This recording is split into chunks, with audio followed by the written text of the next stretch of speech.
Assalamualaikum. Jumpa lagi dengan saya Alfira Febrianti. Pada pertemuan minggu ini, saya akan membahas tentang materi titik pangkal dan aksioma. Ingin tahu seperti apa? Ini dia. Nah, untuk yang pertama, kita akan belajar mengenai titik pangkal. Jadi, titik pangkal adalah titik asal atau titik pusat koordinat. Titik pusat koordinatnya itu adalah 0,0. Contohnya itu, persamaan garis melalui titik pangkal koordinat 0,0 dan 2,3 adalah, kita buat dulu seperti ini.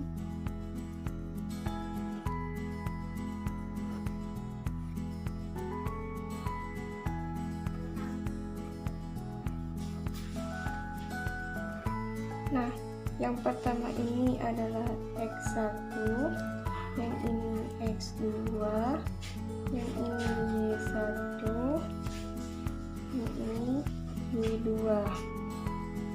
Setelah itu, masukkan rumusnya.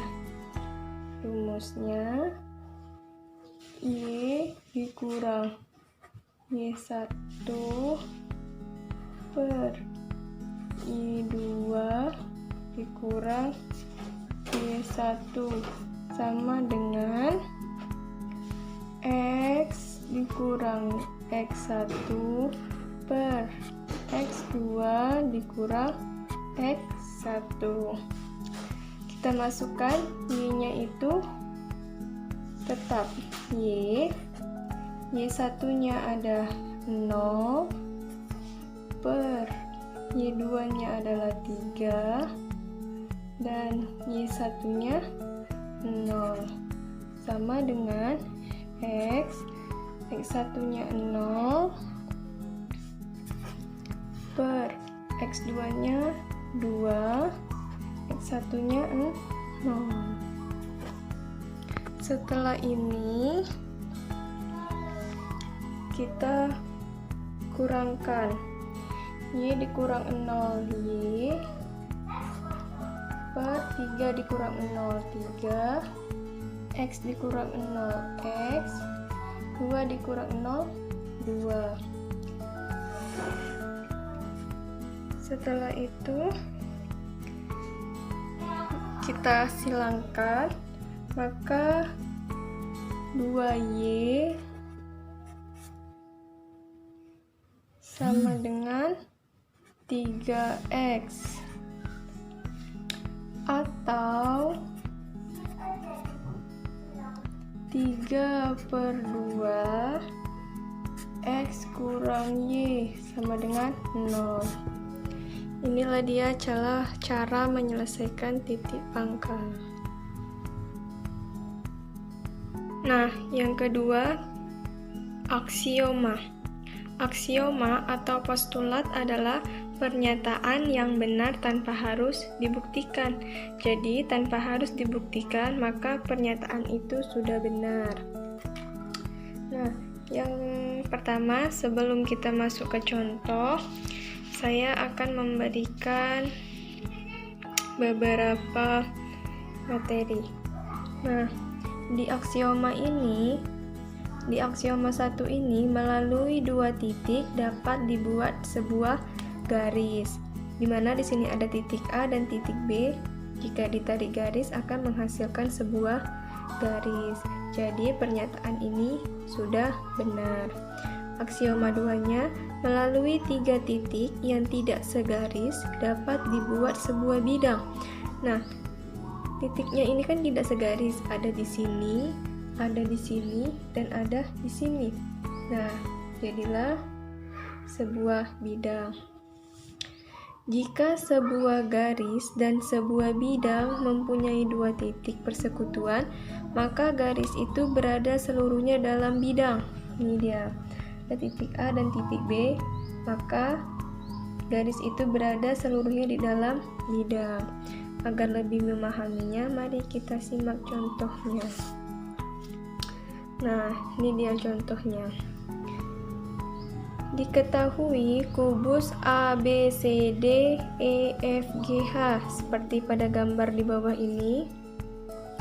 Gambarkan titik potong garis AG dan bidang BDHF dan garis pada potong persekutuan ACGE BDHF. Nah, sebelumnya saya sudah membuat jawabannya agar kita lebih mudah. Langsung saja. Yang pertama,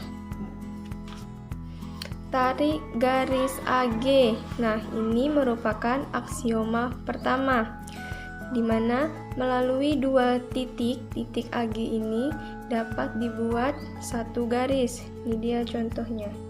Titik A ini dia, titik G ini dia. Jadi jika kita tarik, maka akan menghasilkan sebuah garis. Yang kedua, buat bidang BDH. Aksioma 2, di mana melalui 3 titik yang tidak segaris dapat dibuat satu bidang. Di mana ini titik B, ini titik D, dan ini titik H. Jelas tidak satu garis. Maka kita tarik BDH.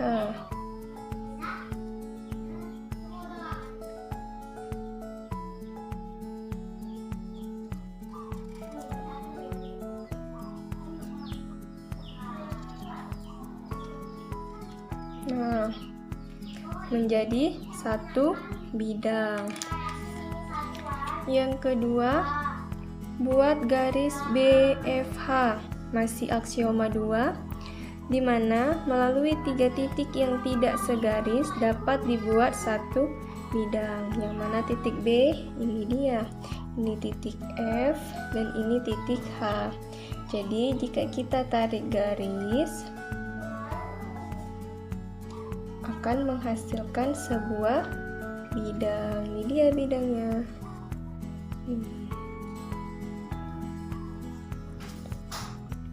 Selanjutnya, bidang BFH dan BDH ini dia membentuk bidang BDHF. Ini dia membentuk bidang BDHF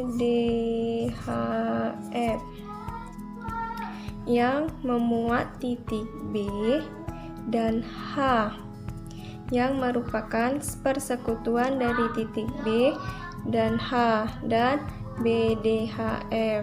Ini merupakan aksioma ketiga. Ini dia aksioma 3. Selanjutnya, buat garis sejajar FH. Nih, melalui titik tengah BH. Ini dia berarti yaitu titik P yang memotong HF dan Q dan memotong BD di R. Ini berarti kita tarik garis, maka akan memotong titik B dan H. Nah, di tengah-tengah ini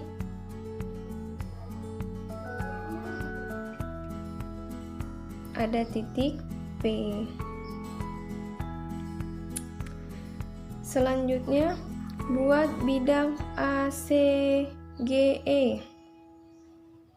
Ini dia titik A, kita tarik ke C,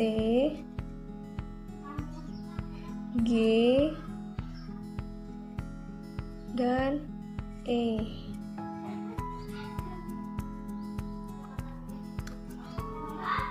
Yang terakhir, jadi P adalah titik potong. Ini P adalah titik potong AG. Ini dia. Dan BDHF dan QR, ini Q, ini R, adalah garis potong persekutuan AC, GE, dan BDHF. Inilah dia penjelasan dari aksioma. Jadi sudah benar bahwa tanpa harus dibuktikan pernyataan ini benar. Nah, teman-teman, bagaimana penjelasan saya tadi? Sudah mengerti? Pasti sudah dong. Materi titik pangkal dan aksioma tidak terlalu sulit, tapi butuh pemahaman. Itu tadi penjelasan dari saya. Karena saya pun masih belajar, saya mohon maaf bila banyak kekurangan di sana-sini.